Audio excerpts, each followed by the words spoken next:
பஜ்ர் ஏன் இவ்வளவு கஷ்டமா இருக்கு? ஒரு விஷயம் கவனிச்சிருக்கீங்களா? மத்த எல்லா வேலைக்கும் நம்மால எழ முடியுது. ஆனா பஜ்ர் தொழுகைக்கு மட்டும் ஏன் இவ்வளவு கஷ்டமா இருக்கு? அஸ்லாமு அலைக்கும். நான் ஒரு கேள்வி எனக்கே கேட்டுக்கிட்டேன். ஏன் பஜ்ர் மட்டும் இவ்வளவு கஷ்டமாக இருக்கு? அப்பதான் எனக்கு ஒரு விஷயம் தெரிய வந்துச்சு. ஷைத்தான் நம்ம அல்லாஹ்விடம் மிக நெருக்கமாக இருக்கிற நேரத்துல தான் தடுக்க முயற்சி பண்ணுறான்.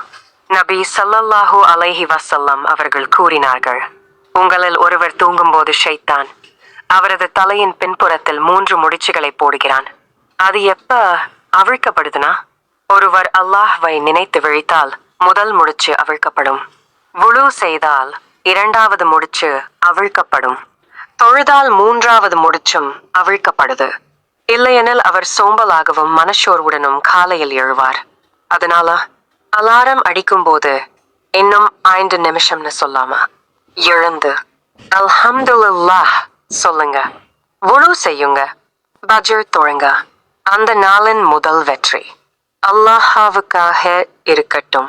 நாளை பஜ்ருக்கு எழுந்து தொழுபவர்கள் இந்த வீடியோவை பார்த்ததுக்கு அல்லாஹ்வுக்கு நன்றி சொல்லுங்க. அல்லாஹ் நம் அனைவருக்கும் பஜ்ரை பாதுகாக்கும் தவ்ஃபீக் தந்தருள்வானாக. ஆமீன்.